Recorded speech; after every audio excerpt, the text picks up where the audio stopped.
Hello students. मैं doctor Bhubaneswar सथार, Mangilal Bagri राजकीय महाविद्यालय नोखा से। हम अध्ययन कर रहे हैं क्वांटम सिद्धांत और उसके विकास के बारे में। 1900 में कुछ भौतिकीय घटनाओं की व्याख्या के लिए चिरसम्मत भौतिकी द्वारा संभव नहीं हो पाया, तो क्वांटम यांत्रिकी का उद्भव हुआ, जिसमें कुछ प्रमुख भौतिक घटनाएं प्रकाश विद्युत प्रभाव, क्वांटम प्रभाव, pair production, black body radiation इत्यादि थे, जिनका हम अध्ययन कर चुके हैं। इसके अलावा कण की द्वैत प्रकृति के बारे में भी हम अध्ययन कर चुके हैं कि प्रकाश की तरह या तरंगों के समान कणों की भी द्वैत प्रकृति होती है, और क्वांटम यांत्रिकी के अनुसार किसी भी कण की व्याख्या तरंग रूप में की जाती है, जिसे व्यक्त करने के लिए तरंग फलन दिया जाता है। तरंग फलन के गुणों का अध्ययन कर चुके हैं, कुछ पोस्टुलेट्स थे उनका भी अध्ययन कर चुके हैं। एक इम्पॉर्टेंट टर्म जो हमने पिछले कुछ वीडियोस में देखा, प्रत्याशा मान। चिरसम्मत भौतिकी में जिस प्रकार गतिकीय चरों की व्याख्या के लिए हम औसत मान ज्ञात करते हैं, ठीक उसी प्रकार क्वांटम यांत्रिकी में प्रत्याशा मान का उपयोग किया जाता है। इस वीडियो में हम अध्ययन करेंगे एरनफेस्ट प्रमेय और पूरकता प्रमेय के बारे में।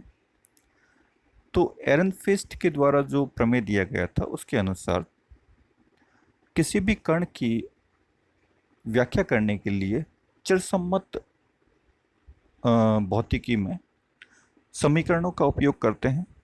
यदि उन समीकरणों में गतिकीय चरों के स्थान पर उनके प्रत्याशा मान का उपयोग कर दिया जाए, तो वे समीकरणें क्वांटम यांत्रिकी में कणों की गति का वर्णन करती हैं। यानी उन्हीं समीकरणों को प्रत्याशा मान का उपयोग कर हम क्वांटम यांत्रिकी में उपयोग कर सकते हैं। तो यह बहुत ही इम्पोर्टेंट पार्ट है जो एरनफेस्ट ने दिया था, जिसका एग्जाम्पल हम यहाँ पे देख रहे हैं। संवेग और वेग के बारे में हमें रिलेशन पता है। संवेग जो होता है वह द्रव्यमान और वेग का गुणनफल होता है, और वेग का मान ज्ञात करें जो कि स्थिति में समय के सापेक्ष परिवर्तन की दर होती है। तो लेफ्ट हैंड साइड जो है कुछ वेग को व्यक्त कर रहा है, और राइट हैंड साइड जो है वो हम देख रहे हैं संवेग और द्रव्यमान का अनुपात जो वेग होता है। तो यह दोनों साइड जो है वह मिलकर एक समीकरण वेग को व्यक्त करती है। परंतु यहाँ पे हम देख रहे हैं कि स्थिति के स्थान पर स्थिति को एक ब्रैकेट में लिखा गया है, जो क्वांटम यांत्रिकी के अनुसार प्रत्याशा मान को व्यक्त करता है।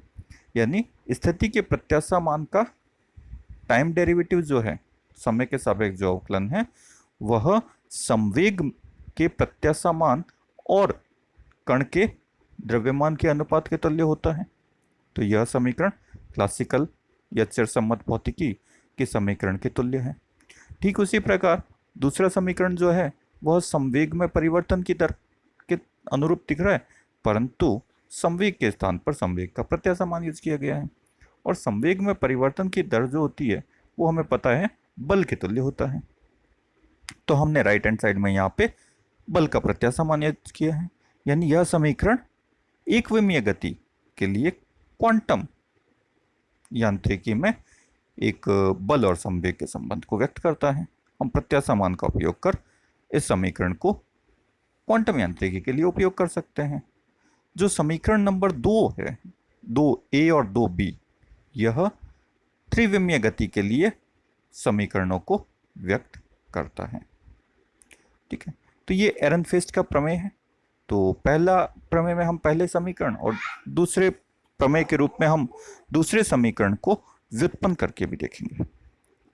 तो सबसे पहले हम चलते हैं, जो पहला समीकरण था हमारा, स्थिति के प्रत्याशा मान का टाइम डेरिवेटिव जो है वह संवेग के प्रत्याशा मान और द्रव्यमान के अनुपात के तुल्य होता है। इसको हम सिद्ध करेंगे।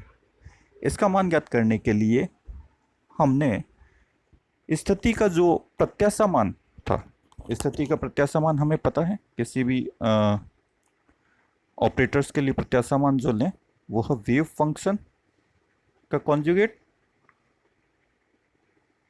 उसका ऑपरेटर, और वेव फंक्शन पे ऑपरेट करें और उसका आयतन समाकलन कर दें, तो यह प्रत्याशा मान होता है। नॉर्मलाइज्ड वेव फंक्शन के लिए हमने ये मान रखा है, यहाँ पे ये यूज़ किया है कि जो हमारा वेव फंक्शन है वो नॉर्मलाइज्ड है, तो डिनोमिनेटर पार्ट की वैल्यू 1 हो गई। तो स्थिति का जो प्रत्याशा मान है उसका टाइम डेरिवेटिव ले लिया, समय के सापेक्ष अवकलन कर दिया, ठीक है। डी टॉ जो है वह आयतन अल्पांश और साई जो है वह एक्स टी का फंक्शन है, जो अवस्था फलन या वेव फंक्शन को व्यक्त करता है, जो दो चर एक्स और टी का स्वतंत्र फंक्शन होता है, ठीक है। अब यहां पर हमने टाइम डेरिवेटिव जो है वह अलग अलग ऑपरेट कर दिया, साई स्टार और साई के ऊपर। एक्स जो है, चूंकि एक्स जो है वह स्थिति को व्यक्त करता है, तो टाइम डेरिवेटिव के रेस्पेक्ट में उसकी वैल्यू कांस्टेंट होती है। स्थिति और संवेग एक दूसरे के स्वतंत्र चर हैं, इसलिए एक्स कांस्टेंट है, उसका अवकलन नहीं होगा। तो हमारे पास समीकरण नंबर 2 प्राप्त हो गई। समीकरण नंबर 2 में वेव फंक्शन का जो कॉन्जुगेट है उसका टाइम डेरिवेटिव आ रहा है और वेव फंक्शन का टाइम डेरिवेटिव आ रहा है। इसका मान हम काल आश्रित श्रोडिंगर समीकरण की सहायता से ज्ञात कर सकते हैं। तो ये है हमारे पास काल आश्रित श्रोडिंगर समीकरण। Iota H cross del psi upon del T minus H cross square upon 2m del square psi plus V psi, जहां पे वी क्या है, स्थितिज ऊर्जा को व्यक्त करता है। पूरी समीकरण में आयोटा एच क्रॉस का डिवाइड कर दें तो लेफ्ट हैंड साइड में बचेगा del psi upon del t. Del psi upon del t का मान हमारे पास आ जाएगा minus H cross upon 2m iota del square psi plus v upon iota H cross psi. ये समीकरण नंबर 3 आ गई हमारे पास। इस समीकरण का कॉन्जुगेट ले लिया तो हमारे पास वैल्यू आ जाएगी del psi star upon del t की जो वैल्यू आ गई h cross upon 2m iota del square psi star minus v upon iota H cross psi star. ये समीकरण नंबर 4 आ गई। समीकरण 3 और 4 का उपयोग कर लिया और हमने समीकरण 2 में, तो हमारे पास जो स्थिति का प्रत्याशा मान था उसका टाइम डेरिवेटिव जो हम ज्ञात कर रहे थे उसका मान हमारे पास कुछ इस तरीके से आ जाएगा, del H cross upon 2mi integration del square psi star x I minus psi star X del square psi D toe.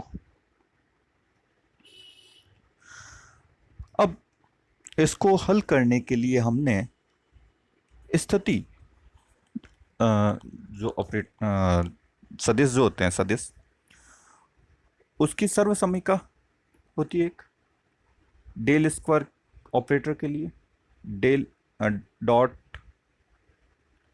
Phi A vector equal to del phi dot A vector plus phi del dot A vector. तो इसमें हमने phi जो हमारा अदिश है उसका मान x आई के तुल्य और जो सदिश ए वेक्टर है उसका मान हमने डेल साई स्टार के फॉर्म में ले लिया। तो ये जो सर्वसमीका है इसका मान हमारे पास आ गया del dot x i del psi star equal to del x psi dot del psi star plus x i del square psi star. इसका हमने समाकलन कर दिया। समाकलन करके हमें ज्ञात करना है इस पार्ट के समाकलन का मान। तो हमने समीकरण में एक पद का रूपांतरण कर देंगे, ट्रांसफर कर देंगे दूसरी साइड, तो हमारे पास समीकरण बचेगी समाकलन integration of del square psi star x I D tau. इसका मान हमारे पास आ गया integration of del dot x I plus del psi star D tau minus integration of del x I dot del psi star D tau. यहाँ पर जो ये डाइवर्जेंस आ रहा है, वहाँ उसको हल करने के लिए हमने डाइवर्जेंस थ्योरम यूज किया। डाइवर्जेंस थ्योरम की सहायता से इस आयतन समाकलन को हमने क्षेत्र समाकलन में कन्वर्ट कर दिया, और इस समाकलन का मान यदि हम संपूर्ण आकाश के लिए ज्ञात करें तो हमारा सरफेस जो है वो अनंत पर चला जाएगा, और हमें यह पता है वेव फंक्शन की प्रॉपर्टीज के अकॉर्डिंग अनंत पर वेव फंक्शन का मान शून्य होता है।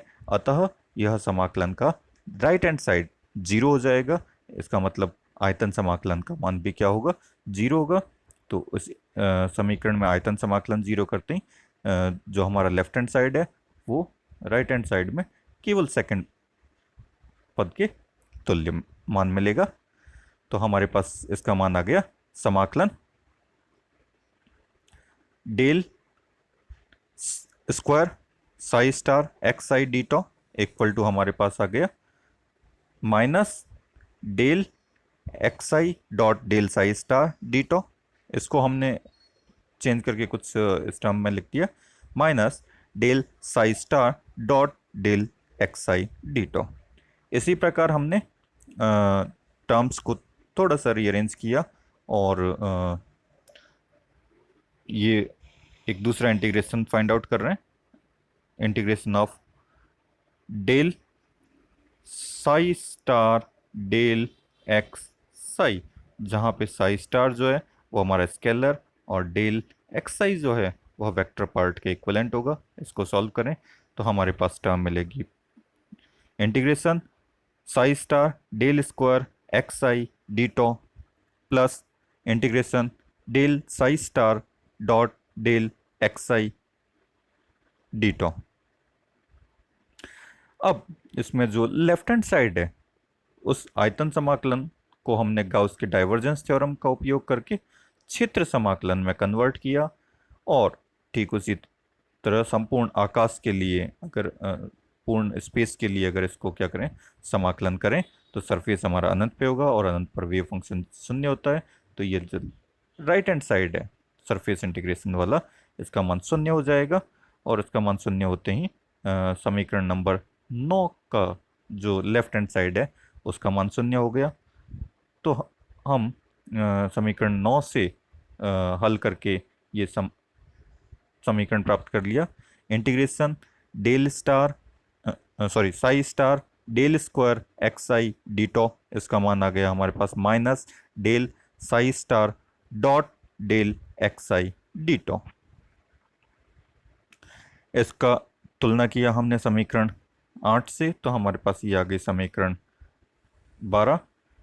Integration del square psi star x I d tau equal to psi star del square x I d tau. ये दो समीकरण हमारे पास आ गई। इससे हमने समीकरण 5 में इसका उपयोग किया, तो हमारे पास जो स्थिति का जो प्रत्याशा मान था उसका जो अवकलन है, उस टाइम डेरिवेटिव जो है समय के सापेक्ष जो अवकलन है उसका मान हल कर किया हमने। मान समीकरण 5 में रखने के पश्चात ये वैल्यू आ गई हमारे पास में H cross upon 2m iota integration psi star del square x I minus psi star X del square psi. Terms जो कॉमन आ रही थी कॉमन ले लिया साई स्टार को, तो हमारे पास टर्म बच गई आयोटा को ऊपर नीचे मल्टीप्लाई कर दिया, तो हमारे पास टर्म बच गई minus iota H cross upon 2m integration psi star del square x I minus x del square Sai